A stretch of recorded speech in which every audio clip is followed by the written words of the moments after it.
23, 24, 25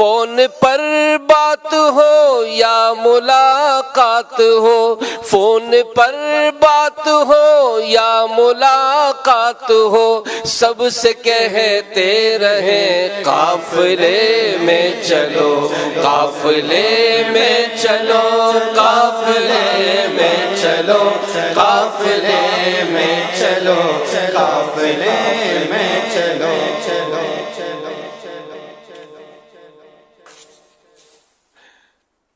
package چلا دو بھائی، package صلو علی النبی.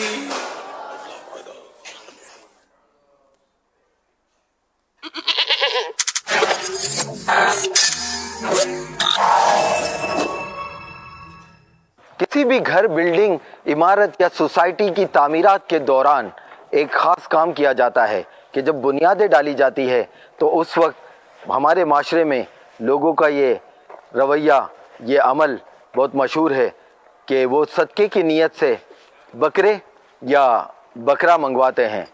یہ صدقے کی حد تک تو بکرا منگوانا اور اس کو اللہ کی راہ میں ذبح کرنا تو سمجھ میں آتا ہے، لیکن اس کے بعد لوگوں کا ایک خاص عمل دیکھنے کو ملتا ہے کہ وہ انٹرسٹنگ عمل کچھ یوں ہے کہ جب گھر کی بنیادوں میں بکرے کا خون ڈالا جاتا ہے تو لوگوں کا یہ کانسیپٹ ہے کہ یہ خون ڈالنا ضروری ہے. اور اس کو ضروری کیوں سمجھتے ہیں؟ وہ اس لیے سمجھتے ہیں کہ جب خون گھر کی بنیادوں میں ڈالا جائے گا تو وہاں پر جو بھی جن، بھوت، آسیب وغیرہ ہے وہ خون لے کر وہاں سے چلے جائیں. ایک اور مزے کا سین چھت بھرائی کے وقت ہوتا ہے. وہ سین کیا ہوتا ہے کہ جب ٹھیکیدار اور مزدور کی طرف سے بریانی کی دیگ یا دیگوں کی ڈیمانڈ کی جاتی ہے. ان لوگوں کا یہ کہنا ہے کہ اگر چھت بھرائی کے دوران بریانی کی دیگ نہ منگوائی گئی تو چھت گرنے کے خطرات بڑھ جاتے ہیں اور تعمیرات کے دوران یا بعد میں چھت گر بھی سکتی ہے. پلیز شیخ، اب آپ ہی بتائیے، عمارت کی بنیادوں میں خون ڈالنا اور چھت بھرائی کے وقت بریانی کی دیگ منگوانا کیا ہے حقیقت، کیا افسانہ؟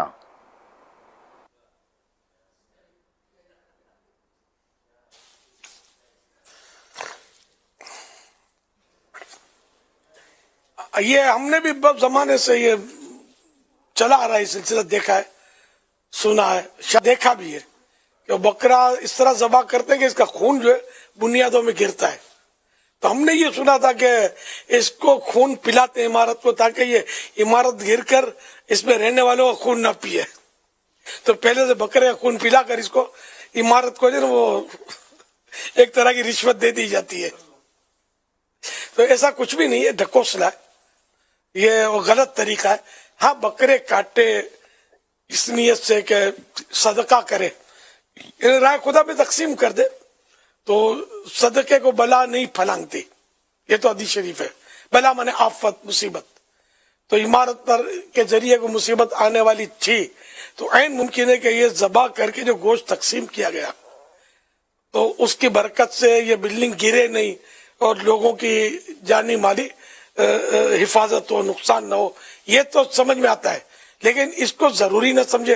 اور خون کا ایک قطرہ بھی عمارت کی بنیاد میں ڈالنا نہیں ہے، یہ ناپاک ہے. بہتا خون جو ذبح کے وقت نکلا وہ ناپاک ہوتا ہے اور بلا وجہ کسی پاک چیز کو ناپاک نہیں کرنا چاہیے.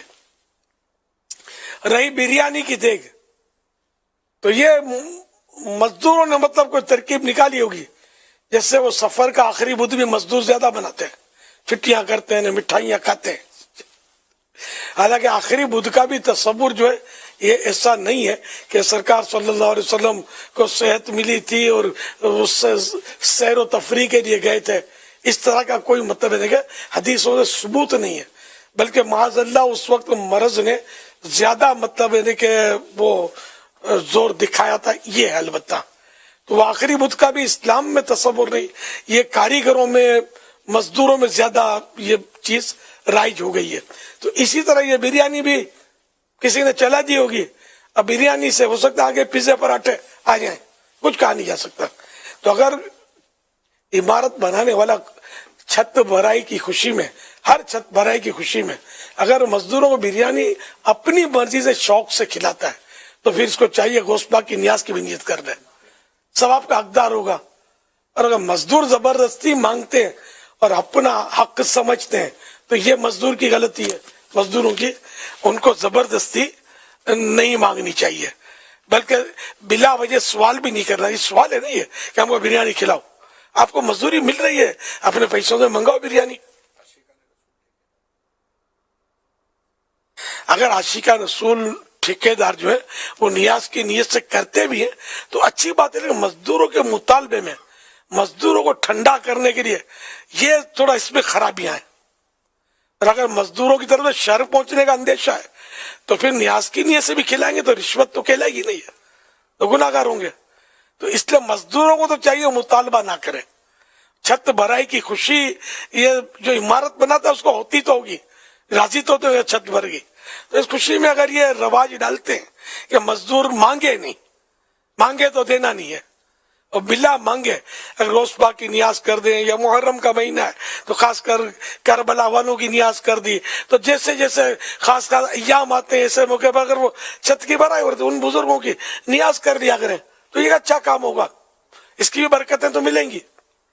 مگر یہ مرضیات پر ہو، اس کو کمپلسری نہ سمجھا جائے کہ نہیں کریں گے تو یہ نقصان ہو جائے گا، یوں ہو جائے گا، چھت میں دراڑ پڑ جائے گی یا چھت گر جائے گی معاذ اللہ. ایسا کچھ بھی تصور نہیں ہے. واللہ تعالی اعلم ورسولہ اعلم عز وجل وصلی اللہ تعالی علیہ وآلہ وسلم. صلو علی النبی صلی اللہ تعالی علی محمد صلی اللہ علیہ وسلم.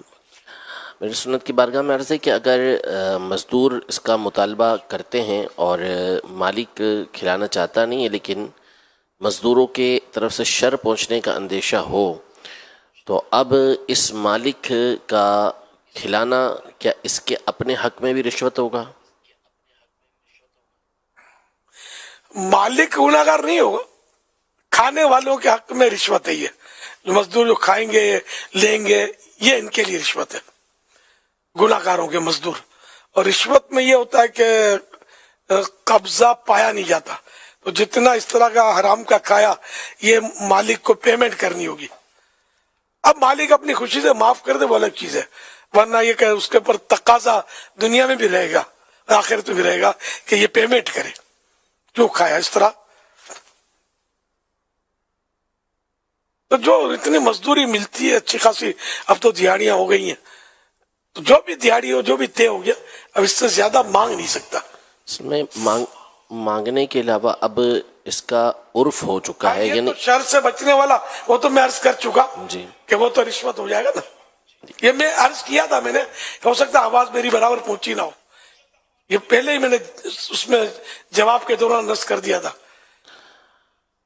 اگر شر پہنچنے کا اندیشہ ہے یا شر کی وجہ سے شر سے بچنے کے لیے مکان مالک ان کو بریانی کھلاتا ہے جب تو یہ ان کے حق میں رشوت ہے، یہ میں بول چکا ہوں.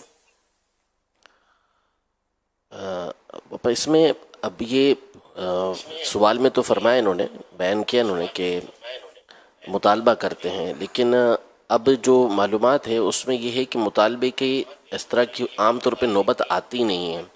اس کا تقریباً جگہ پہ عرف یہ بن چکا ہے کہ عام طور پہ، یعنی مطالبے کا تو نہیں معلوم، عام طور پہ ایسا ہوتا ہے کہ جب چھت بھرائی ہوتی ہے تو باقاعدہ وہ نیاز کرتے ہیں اور اس میں ایک بڑی تعداد ہوتی ہے جن کی نیاز ہی کی نیت ہوتی ہے، وہ کھلا رہے ہوتے ہیں، مزدوروں کو بھی کھلاتے ہیں، خود بھی کھاتے ہیں، دوسروں کو بھی دیتے ہیں. اس میں وہ یہ تو ایک اچھا کام ہے، ثواب کا کام ہے. اگر ثواب کی نیت سے کرے گا تو مطالبے کے بغیر ہے تو مدینہ کہیں مطالبہ ہوتا ہوگا کہیں نہیں ہوتا ہوگا. اب کئی ایسے بھی تو ہوتے ہیں نا جن کو نیاز سمجھ میں نہیں آتی تو ان سے نکلواتے ہوں گے مزدور لوگ، تو نکلوانی بھی نہیں چاہیے. جو نیاز کو نہ مانے اس سے زبردستی نیاز کروانے سے فائدہ کیا ہوگا؟ اس کا کھانا بھی پھر نقصان ہی کرے گا شاید. سخی کے مال میں شفا ہوتی ہے اور کنجوس کے مال میں وبا، یہ کہا جاتا ہے. شاید یہ بھی کسی روایت سے اس کو سپورٹ ہے شاید کہ سخی کے مال میں شفا. آپ کو اگر یاد ہو کوئی روایت ایسی، کنجوس کے مال میں بیماری.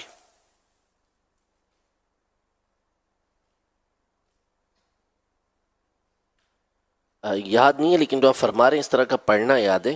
اب وہ حوالہ وغیرہ مجھے یاد نہیں ہے، یعنی الفاظ. تو چندے کی سخی حبیب اللہ، سخی اللہ کا پیارا ہوتا ہے. تو چندے کی رقم سے جو مسجد کی تعمیر ہوتی ہے تو کیا اس میں بھی بریانی کی دیگ بنائی جائے گی؟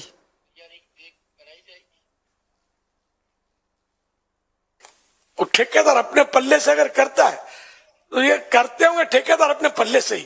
یہ مسجد کی بھی ٹھیکے دیے جاتے ہیں نا، اب ٹھیکیدار کرے تو ٹھیک ہے، نہ کرے تو ٹھیک ہے. جو بھی طے ہو گیا مزدوری، جو بھی بنانے کا تو وہ طے ہو گیا.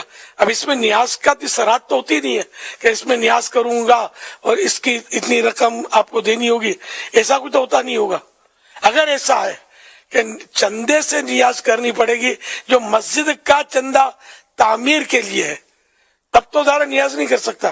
ہاں نیاز کے لیے اگر مسجد والے کسی پارٹی سے الگ ترکیب بناتے ہیں کہ بھئی یہاں ان کو نیاز کھلانی ہے مزدوروں کو، اور کسی پارٹی نے دے دیا بھئی ٹھیک ہے گوشت پاک کی 11 دیں گے دیوانی، تو قبول ہے، سب کھائیں، ٹھیکیدار بھی کھائیں، مزدور بھی کھائیں.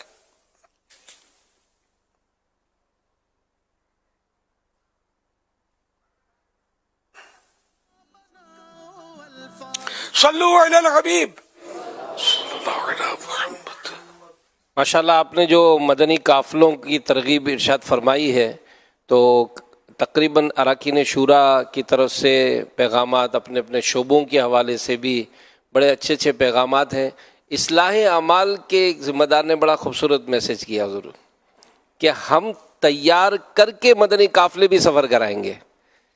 یعنی یہ انہوں نے ایک اچھے جذبے کا اظہار کیا کہ مدنی قافلے میں ایک تو ہے کہ میں سفر کروں گا، دوسرا یہ کہ میں تیار بھی کروں گا اور پھر سفر کراؤں گا. تو یہ بھی ایک اچھا انداز ہے کہ اگر اس کو فائدہ اٹھانا چاہتے ہیں تو ظاہر اگر ہم کسی کو دعوت دیں گے، ہماری دعوت سے کوئی آیا مدنی قافلے میں تو ہمیں بھی ثواب ملے گا. کیا فرماتے ہیں حضور؟ ماشاءاللہ ایسے تو کئی ذمہ دار کرتے ہی ہوں گے، ظاہر کیا اکیلا کوئی سفر تھوڑی کرے گا، دوسروں کو تیار کرتے ہی ہوں گے. اور یہ آپ سمجھتے ہیں کہ آپ نے اعلان کر دیا تو اب یہ قوم ٹوٹ پڑے گی مدنی قافلوں کے لیے، ایسا ہوئے گا نہیں. جوڑے کسا دیتے ہیں سمجھے، یہ ہاتھ اٹھانے والے ہیں نا یوں ہاتھ اٹھا لیتے ہیں، پھر جب نیچے کرتے ہیں تو کھینچ کھینچ کھینچ کے ان کو ہاتھ پاؤں سب اٹھانے پڑتے ہیں، پھر جا کر سمجھے مدنی قافلے کے مسافر بنتے ہوں گے. اس میں بعد آتے رستے سے نکل جاتے ہوں گے، بعض اینڈ ٹائم پر بیمار ہو جاتے ہوں گے، کسی کی ماں بیمار ہو جاتی ہوگی اینڈ ٹائم پہ. بڑے مسائل ہوتے ہیں مدنی قافلے میں، جو کہ وہ مطلب آپ ولیمے کی دعوت دو، بریانی کی دعوت دو، ماں بیمار ہوئی تو کھاٹ پہ بیٹھ جائے گی، بیٹھ کے ودا کرے گی بیٹا مرغیاں کھائے بغیر مت آنا، میری فکر مت کرنا. مدنی قافلے کا نام ماں بیٹھے بیٹھے لیٹ جائے گی میں بیمار ہوں. ہاں یہ ایک میں مبالغہ سمجھو جو بھی سمجھو ماحول دیکھا ہوا ہے نا مجھے. سارا ہفتہ دندناتے پھرتے تھے جب میں عوام میں ہوتا تھا، ہفتہ بار اجتماع کی دعوت دیتا تھا تو کسی کی ماں بیمار ہو جاتی تھی، کسی کی بائیڑی اکیلی ہو جاتی تھی، میری بیوی اکیلی ہوتی ہے. ارے سارے ہفتے یار تو نوٹیں جمع کرتا ہے تب بیوی اکیلی نہیں ہوتی یار. سارا ہفتہ مطلب نوٹیں گنتا ہے تو تیری ماں بیمار نہیں ہوتی. جمعرات کو بولتا ہوں کہ 1 گھنٹہ 12 منٹ کے لیے آ جا، تو میری ماں بیمار ہے، میرا باپ بیمار ہے، میرا بچہ بیمار ہے. تو کیا لگا رکھا ہے یار؟ نہیں اجتماع میں نہیں آنا تو کائے کو مطلب سب کو بستر پہ سلا رہے ہو یار، نہ بول دو کیا مجھے نہیں آنا. تو یہ مطلب ہے دنیا یار، جھوٹ سچ سب سے. واقعی بعضوں کی ماں بیمار بھی ہوتی ہوگی لیکن مطلب دنیا دیکھی والی ہے. ہاں دعوت آتی ہے، مالدار کی شادی کی دعوت 15 میل دور، تو ماں بھی بیمار، باپ بھی بیمار، جو بھی بیمار ہے سب تندرست، یہ پہنچ جائے گا، کچھ پرواہ نہیں ہے. دوسرے شہر پہنچ جائے گا پیسے کمانے کے لیے، دوسرے ملک چلا جائے گا پیسے کمانے کے لیے، اور گھر سے نکل کر 2 قدم پر مسجد میں مدنی وہ اجتماع میں آنے کے لیے سب بیمار ہو جاتے ہیں، گھر میں اکیلے ہو جاتے ہیں. اس کے بغیر مطلب وہ گھر سنا سنا ہو جاتا ہے سارا، یا ڈاکو لوٹ جائیں گے. تو بہرحال یہ کہ جنہوں نے مدنی قافلے کی نیت کری مہربانی کر کے ضرور سفر کرنا، اور جنہوں نے نہیں کی وہ کر لینا. اور عیسائی بھائیوں کو چاہیے کہ خالی ہاتھ اٹھا ہوا دیکھ کر یا میرا اعلان سن کر یا ترغیبات سن کر مدنی چینل پر یہ سمجھ نہیں لینا کہ ٹرینیں بھر جائیں گی. ٹرینیں بھرو یا نہ بھرو، آپ کم از کم بسیں بھرنے کی تیاری کر لو. اور ایک ایک کو گھر سے لانا ہوگا, بار بار فالو اپ کرنا ہوگا کہ ہاں بھائی آپ نے کہا تھا, تیاری کر لی ہے نا, ہاں بھائی کتنے بجے نکل رہے ہیں آپ, فلاں مسجد میں اتنے بجے جماعت ہے, وہاں جمع ہوں گے ہم. یہ سب کرتے رہیں گے, جو یعنی کہ حرکت میں برکت ہے. جو کوشش زیادہ کرے گا وہ مدنی قافلوں کے مسافر زیادہ بنانے میں کامیاب ہوگا. جو خالی اعلان پر بیٹھا رہے گا تو یہ خود اپنا دیکھ لے کہ سست نہ پڑ جائے. چار ایک کو تیار کر لے گا نا تو خود سستی آئے گی بھی نا, تو غیرت آئے گی کہ یار چار کو میں نے تیار کیا, میرے کو ڈھونڈنے کیا تو چلو میں بھی چلتا ہوں. یوں بھی ہو جائے گا کیا, تو مدینہ مدینہ ہو جائے گا انشاءاللہ. صلو علی الحبیب صلی اللہ علی محمد. آپ جو روایت آپ نے ارشاد فرمائی تھی تو وہ جامع صغیر کے اندر علامہ سیوطی رحمۃ اللہ تعالی علیہ نے نقل فرمائی ہے کہ طعام السخی دواء و طعام الشحیح داء, یعنی جو سخی ہے اس کا کھانا دوا ہے اور جو بخیل ہے اس کا کھانا بیماری ہے. اللہ اکبر اللہ اکبر. یہ حدیث پاک وہیں جہاں یہ گفتگو ہوئی تھی نا وہیں ایڈجسٹ کر لیجئے گا انشاءاللہ.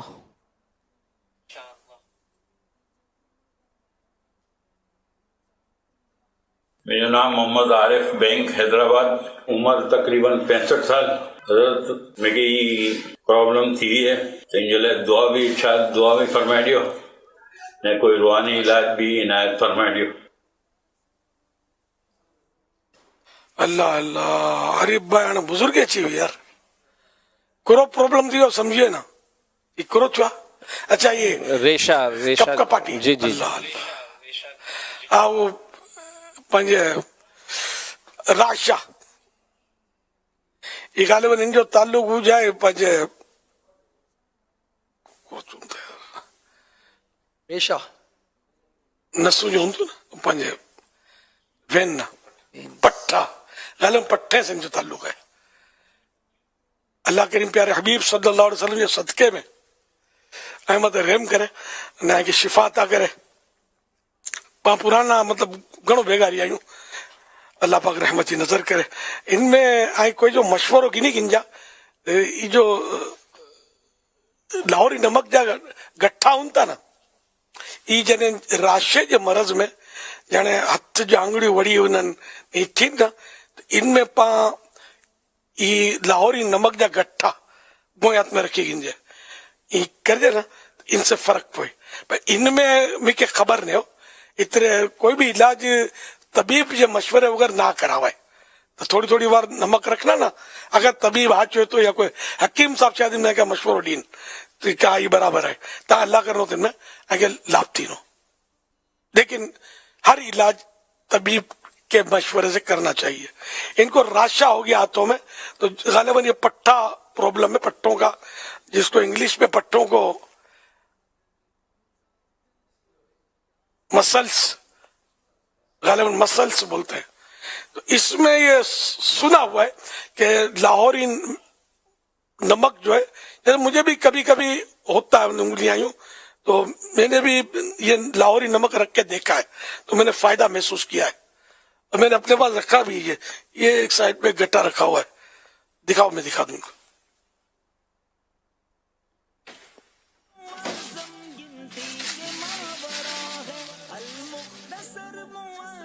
یہ لاہوری نمک ہے, یہ پنک کلر کا ہوتا ہے. یہ جیسے انگلیاں کبھی یوں یوں ایسے آزمائش کرتی ہے نا, جیسے اس کو یوں کریں گے نا, میرے پاس اتنا بڑا گٹھا بھی ہے, وہ یوں کر کے اس کو رکھ کر یوں, تو مگر میرا اور یہ عارف بھائی کا فرق ہے. ان کی کپ کا پاٹی ہے, کپ کا پاہٹ. میری کپ کا پاٹ نہیں ہوتی الحمدللہ, مگر یہ کہ ذرا کب کام کرتے کرتے قلم پکڑنا دشوار, گر جائے اپنے ہاتھ سے, لکھتے ہوں تو بار بار کبھی ایسا ہو کہ یا کھانا کھاتے ہوئے کبھی یوں یوں یہ ہو جاتی ہے. تو الحمدللہ میں اپنے رب سے راضی ہوں. تو یہ بات پر بات نکلی تو عرض کیا, تو یہ ایج فیکٹر ہے, یہ بھی میری عمر ان سے بڑی ہے, تو پھر بھی ایج فیکٹر نے اس عمر میں, بڑی عمر میں کچھ ٹک ٹک لگی رہتی ہے. بندے کا بھی ذہن بن جاتا ہے کسی کی اس طرح کھاتے کھاتے انگلیاں مڑ جائے نا پاگل ہو جائے. لیکن میں چونکہ عادی ہوں مجھے پتہ ہے تو میں پاگل نہیں ہوتا. کبھی یوں پکڑ لیتا ہوں نہیں والا, کبھی یوں پکڑ لیتا ہوں, تو گزارا کر لیتا ہوں الحمدللہ. ہر وقت نہیں ہوتا, کبھی کبھار ہوتا ہے.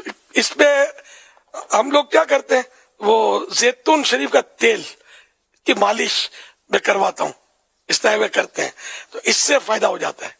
پھر یہ کہ اس میں تھوڑا سا زیتون کا تیل کچا پکا کرنی, جیسے آدھی چمچ تیل ہے اس سے شروع کرے اور یہ کھانے میں ڈال دے, بس ذائقہ نہیں ہوتا یہ, تو یہ کھا لے تو پھر بڑھاتے بڑھاتے 1 چمچ پر آ جائے, اگر موافق آ جائے تو انشاءاللہ اس سے بھی یہ پٹھے مضبوط ہوں گے اور یہ بیماری چلی جائے گی.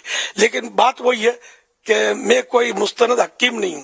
حکیم بھی جو بولے گا نہیں عام طور پر تو ہر مریض کو وہی نسخہ کام آئے ضروری نہیں ہوتا.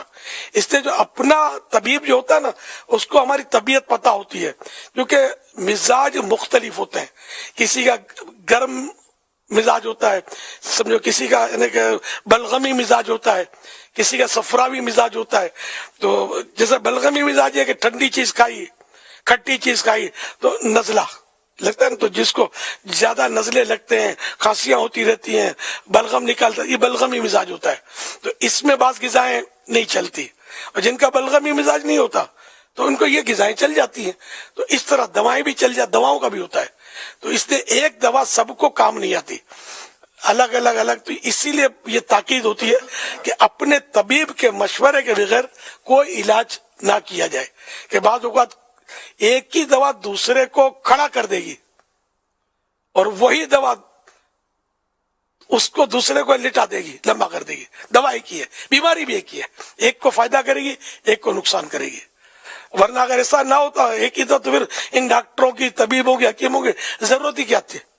سب اپنے اپنے گھر کے ڈاکٹر ہوتے ہی ہیں نا, بتاتے رہتے ہیں, کسی کو تیرا دیتے ہیں کسی کو ڈبا دیتے ہیں, یہ گھر کے جو ڈاکٹر ہوتے ہیں. تو اس لیے وہ مسئلہ بھی ہے فتح رضویہ شریف وغیرہ میں کہ غیر طبیب کا, جو ڈاکٹر نہیں ہے, طبیب نہیں ہے, غیر ڈاکٹر کا, غیر طبیب کا کسی مریض کے علاج میں ہاتھ ڈالنا یہ حرام ہے. ہاتھ سے مراد 5 انگلی والا ہاتھ نہیں ہے, یعنی اس کا علاج کرنا غیر طبیب کا یہ حرام ہے. طبیب اس کی مطلب تشخیص کر کے, اور بعض اوقات ایک مرض کے لیے ایک دوا مفید ہوتی ہے لیکن اس کو لگے ہوتے 3-4 مرض مریض کو, کہ یہ دوا اس مرض کو تو فائدہ کرے گی لیکن دوسری بیماری جو ہے نا اس کو نقصان کرے گی, اور تیسری کو بالکل ہی ڈاؤن کر دے گی. تو اس لیے مریض ڈاکٹر جو ہے نا پھر اس دوا میں اس کی بھی شامل کرے گا, اس کی بھی شامل کرے گا دوا, توازن بھی اس کا رکھے گا کہ ایک دوا کے جو منفی اثرات ہیں, مائنس جو مطلب ہوتے ہیں اثرات, تو اس کو دوسری دوا دے گا تاکہ یہ مائنس اثرات اس کے کم ہو جائے اور دوا معتدل ہو جائے. معتدل میننگ بیلنس ہو جائے. تو یہ ڈاکٹر جو فیس لیتا ہے یہ ویسے تھوڑی لیتا ہے, یہ مطلب ظاہر ہے کہ اس نے سیکھا اس کا, یہ ہم سے فیس لیتا ہے. فیس دینا اچھا ہے, اپنی ڈاکٹری اچھی نہیں ہے کہ بعض اوقات بندے کو قبر میں پہنچا دے گی. صلو علی الحبیب صلی اللہ علیہ وسلم. حافظ نصیر سوال کر رہے ہیں, یہ کہہ رہے ہیں مردوں کے لیے سر کے بالوں کے بارے میں کیا حکم ہے, کتنے دن بعد کٹوانا ضروری ہے؟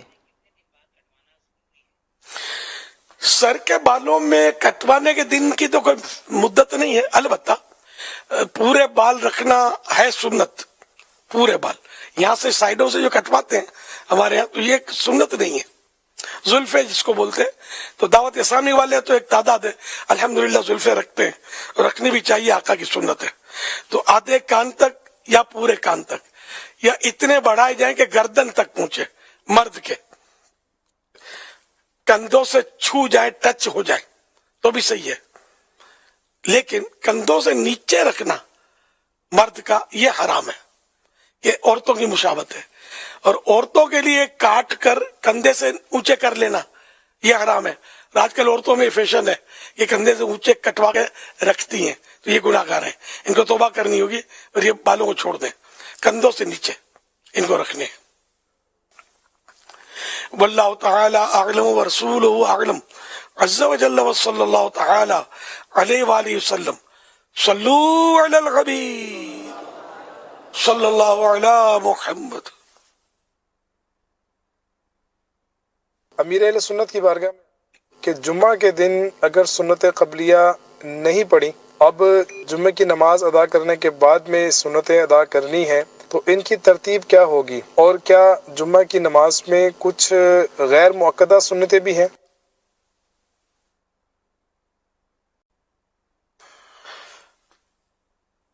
اس کی تفصیل میں نہ پڑھیں ہم، ویسے لوگ سست ہیں. جمعے کی نماز میں کہ جمعے کی نماز سے پہلے 4 سنت، پھر 2 فرض، پھر 4 سنت، پھر 2 فرض، پھر 2 نفل. معاف کیجئے، جمعے کے 2 فرضوں کے بعد 4 سنت، پھر 2 سنت، پھر 2 نفل. اس کی تفصیل یہی سمجھی جائے، کیونکہ علماء کے اس میں اقوال بھی مختلف ہوتے ہیں. تو اس لیے مطلب ہے کہ جتنی نماز پڑھیں اتنا فائدہ ہوگا. کہ ہمارے یہاں یہ ہے کہ اب کسی کو پتا چل گیا کہ بھائی فلاں سنت غیر موقدہ، تو چھوڑ دیتے ہیں. تو غیر موقدہ سنتیں بھی جہنم کی آگ سے بچاتی ہیں نہیں بچاتی؟ غیر موقدہ سنتیں یا نفلیں جنت میں پہنچانے والا کام ہے کہ نہیں ہے؟ لیکن یہ کہ سست جو ہوتا ہے نا، پھر وہ اپنا راستہ نکال کر خود اپنا نقصان کر لیتا ہے. تو بعض اوقات ایسے معاملات ہوتے ہیں یا ایسے مسائل ہوتے ہیں جو عوام میں ڈسکس نہیں کیے جاتے، ہم کو پتا ہوتے ہیں، لیکن کوشش ہوتی ہے کہ عوام میں یہ ڈسکس نہ ہو، کہ عوام ویسے ہی وہ جو عمل کرنے والے لوگ ہیں وہ بھی سستی کے لیے تیار ہوتے ہیں، نیکیاں چھوڑنے کے لیے تیار ہوتے ہیں. تو پھر ان کو نہ بتانے میں ان کی عافیت ہوتی، ان کی بھلائی ہوتی ہے کہ اس بہانے چلو کچھ یہ عمل کر لیں گے. اور بتانا واجب نہیں ہوتا، ضروری بھی نہیں ہوتا، اور کرنے میں فائدہ ہی فائدہ ہوتا ہے.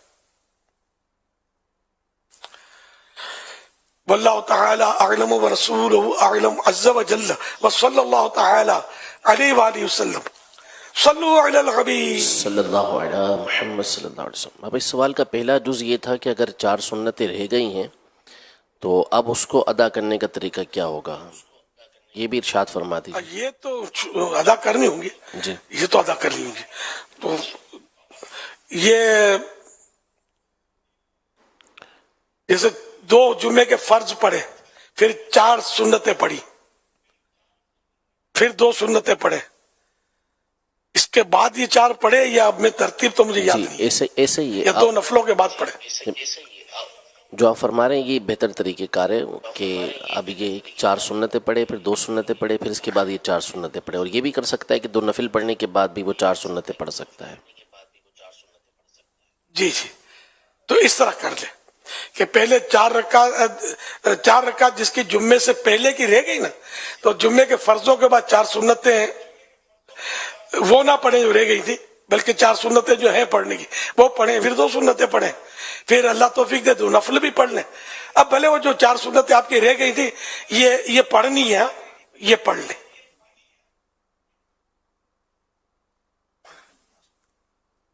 واللہ تعالی اعلم ورسولہ اعلم عز وجل وصلی اللہ تعالی علیہ وآلہ وسلم صلو علی الحبیب صلی اللہ علی محمد صلو علی الحبیب صلی اللہ تعالی علی محمد صلی اللہ علیہ وسلم. الحمدللہ مدنی مذاکرے کا سلسلہ جاری ہے. فیضان مدینہ میں بھی بہت سارے عاشقان رسول موجود ہیں، تو ایک اسلام باب سے سوال عرض کریں گے. بسم اللہ الرحمن الرحیم. السلام علیکم ورحمۃ اللہ وبرکاتہ. وعلیکم السلام ورحمۃ اللہ وبرکاتہ. My name is Mohammad Ashar and I am currently working in Madani Atiyat Box as assistant account. And my question is کہ اگر کوئی انسان 5 وقت کی نماز میں سنت و نوافل کو چھوڑ دے، اکثر و بیشتر چھوڑ دے، اور صرف فرض ادا کرے، اور ساتھ میں اس کی نیت یہ ہو کہ میں پہلے فرض کا پابند ہو جاؤں، اس کے بعد جو ہے سنت و نوافل کا بھی پابند ہو جاؤں گا، تو اس حوالے سے ایسا کرنا یا ایسی نیت رکھنا کیسا ہے، اس میں ہماری رہنمائی فرمائیں. اور میری مدنی فیس یہ ہے کہ میں اسی مہینے 3 دن مدنی قافلے کے اندر شرکت کروں گا، اور آج سے ہی میں سنت کی نیت سے داڑھی بھی چہرے پر سجاؤں گا. ماشاءاللہ ماشاءاللہ. جب تک منڈائی ایک منڈی سے گھٹائی داڑھی تو اس کی توبہ بھی کر لیجئے، اللہ آپ کو مبارک کرے، استقامت بھی دے۔ بیٹے یہ شیطان کا دھوکہ ہے کہ پہلے فرض کی عادت ہوئی، دیر کتنی لگتی ہے فرضوں میں اور سنتوں میں، اور منٹوں کا تو کام ہے، گپے مارتے ہوئے آدمی گھنٹے لگا دیتا ہے۔ تو اس لیے جو سنت موقدہ نمازیں جیسے ہوتی ہے نا، تو ان کو چھوڑنا برا ہوتا ہے، اور اس کی عادت بنانا گناہ ہوتا ہے۔ تو یہ کس نے کہتے ہیں فرضوں کی عادت بنانے کے لیے سنت موقدہ چھوڑنے کا گناہ کرتے رہو؟ ایک بار چھوڑنے سے گناہ نہیں ہوگا، لیکن برا کیا، یہ اساءت کا درجہ اس کا، تو اور عادت بنائے گا یا بار بار ترک کرے گا تو گناہ گار ہوگا۔ تو اس لیے سنتیں بالکل نہ چھوڑی جائے، نفلیں بھی نہ چھوڑی جائے، پڑھتے رہے، ورنہ یہ شیطان سست بنا دے گا، پھر یہ دوبارہ عادت پڑے گی نہیں۔ تو ایک ساتھ سب عادتیں اگر آ جائیں گی تو اتنی دیر کون سی لگتی ہے؟ جب نماز میں دل لگے، خشوع و خضوع آئے گا تو مزہ آئے گا، ایک ایسا لطف آئے گا کہ جی چاہے گا کہ پڑھوں، کہ وہ کیوں چھوٹی ہے میری، وہ کیوں چھوٹی ہے، سب پڑھوں۔ اللہ پاک توفیق دینے والا ہے۔ اور اس طرح کی لوگ باتیں کرتے ہیں کہ خالی فرض پڑھ لو، یہ اچھے لوگ نہیں ہیں۔ آقا کی سنتوں سے روکنے والا وہ اچھا آدمی نہیں ہوتا۔ سنتیں تو بہت ضروری ہے، اپنے لیے آدمی یہ قرار دے کہ نہیں میں سنت نہیں چھوڑوں۔ الحمدللہ ہم تو ویسے اہل سنت ہیں، ہماری تو پہچان ہی سنت ہے، ہم سنت کیا کو چھوڑے بھائی؟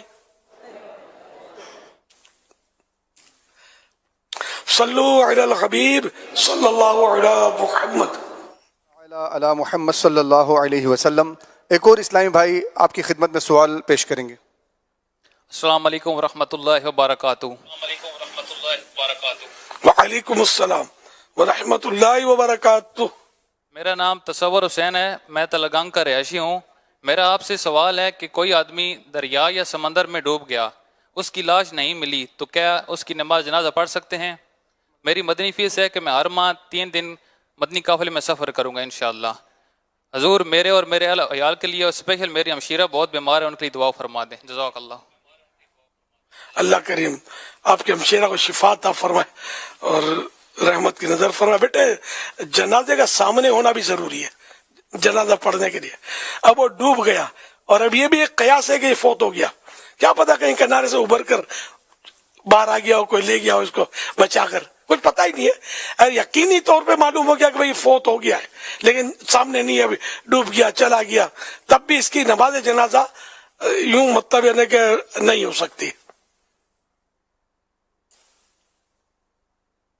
واللہ تعالی اعلم ورسولہ اعلم، عز وجل وصلی اللہ تعالی علیہ وآلہ وسلم۔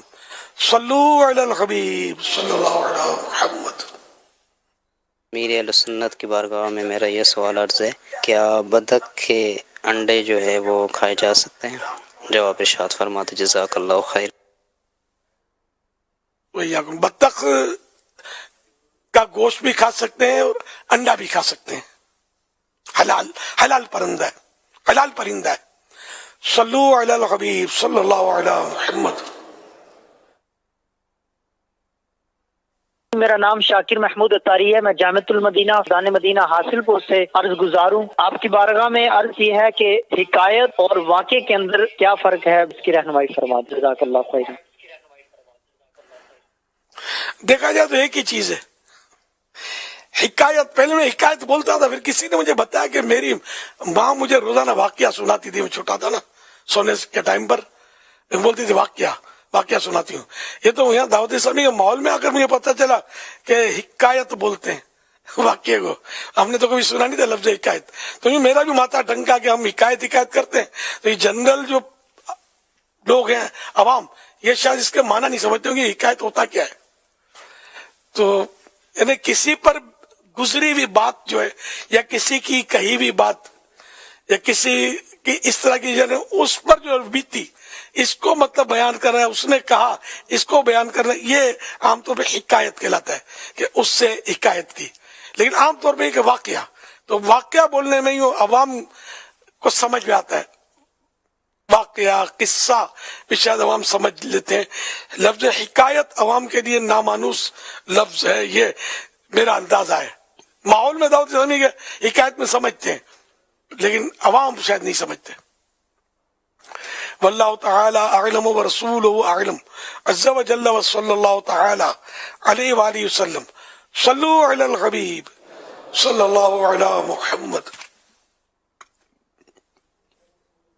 میرا نام فہد علی ہے، پال سے بات کر رہے ہیں. سوال میرے سنت کی بارگاہ میں ہے کہ اگر کوئی بندہ خود اچھے کام نہ کرتا اور دوسروں کو کہتا رہے، ایسا کرنا کیسا ہے؟ کوئی حرج نہیں کہنے میں کہ اگر خود نیکی نہیں کر سکتا تو دوسرے کو نیکی کی دعوت دے تو سکتا ہے. بعض صورتوں میں تو دینا واجب ہو جائے گا کہ خود گناہ سے اگرچہ بچ نہیں رہا لیکن دوسرا جو گناہ کر رہا ہے اور اس کا ظن غالب ہو گیا کہ یہ اس کو سمجھاؤں گا تو یہ مان جائے گا، تو اب اس کو سمجھانا، اس کو بتانا، اس برائی سے روکنا یہ اس پر واجب ہو گیا، چاہے خود برائی کر رہا ہے. لیکن اب اگر نہیں سمجھائے گا اس کو تو ایک گناہ اور اس کو ہو جائے گا نا کہ اپنا تو یہ کر ہی رہا ہے گناہ، اس کا بھی نہ سمجھانے کا گناہ، نہ سمجھانے کا گناہ، برائی سے نہ روکنے کا گناہ بھی اس کے کھاتے میں آ جائے گا.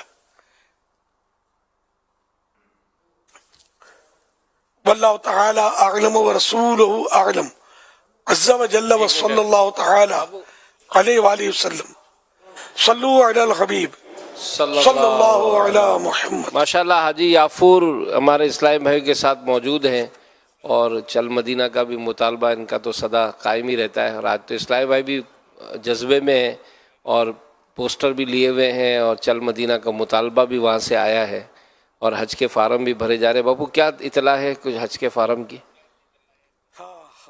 دعوت اسلامی کی جو مجلس ہے، مجلس حج و عمرہ،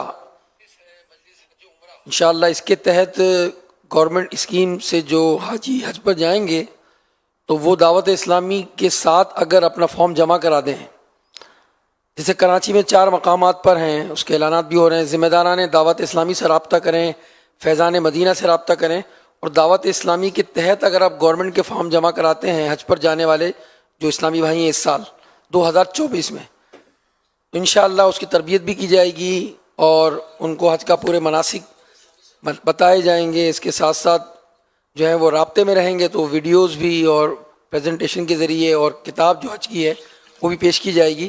تو آپ جو حج کا ارادہ رکھتے ہیں وہ ضرور فارم جو ہیں وہ دعوت اسلامی کے ذریعے جمع کرائیں انشاءاللہ الرحمن، تو اس سے بہت زیادہ ان کو فوائد ملیں گے انشاءاللہ الرحمن.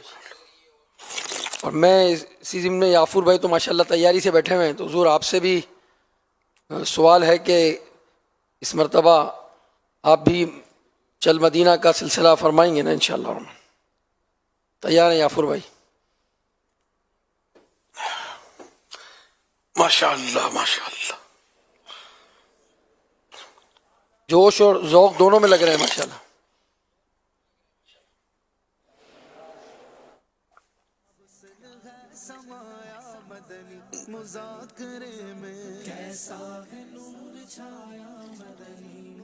ماشاءاللہ جوش خروش.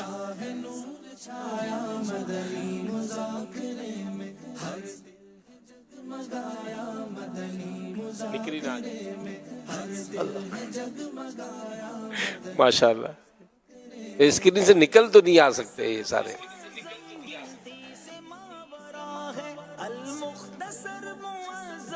ماشاءاللہ اللہ اکبر اللہ اکبر. آپ کا اعلان اگر ہو جائے گا تو مزید جوش میں اضافہ ہو جائے گا. جوش کافی ہے، ہوش باقی رہنا ضروری ہے. اگر اعلان اگر ہوش جاتا رہا تو پھر ہیں ہم اسکرین پہ گیا.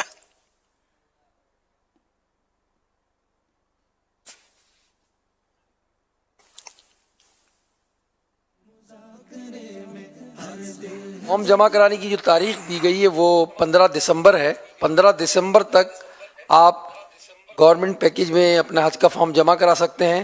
فیضان مدینہ، باب المدینہ عالمی مدینہ مرکز میں بھی اس کا اہتمام ہے. نارتھ کراچی فیض مدینہ میں بھی، کورنگی میں جہاں اجتماع ہوتا ہے ہمارا فیض رضا مسجد، فیض رضا مصطفیٰ مسجد، اس میں بھی اہتمام ہے. آپ دعوت اسلامی کے ذمہ داران سے رابطہ کر کے حج کے فارم جو 2024 میں خواہش مند ہیں حج کے، تو ضرور دعوت اسلامی کے ساتھ جمع کرائیے گا فارم. آپ اس کی انشاءاللہ برکتیں پائیں گے.